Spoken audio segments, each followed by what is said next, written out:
Let's now jump into tip number 2. My tip number 2 for you is to start investing early.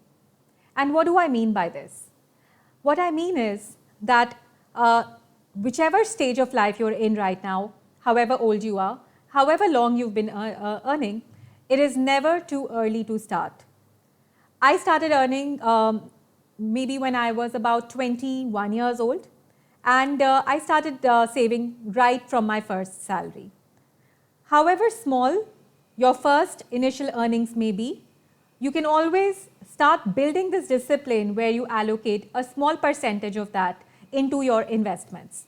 Therefore, start early.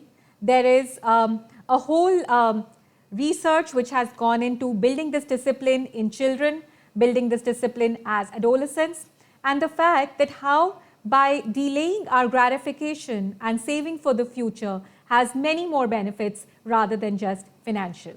So start building this habit very early, however small that sum is. Make sure you start investing it now. Over the years, you will find out that just by the sheer power of time and the kind of compounding that you get on your interest rates and your returns is going to end up paying you back in a huge, huge way. So tip number 2, if you have started earning already, then do start saving right away.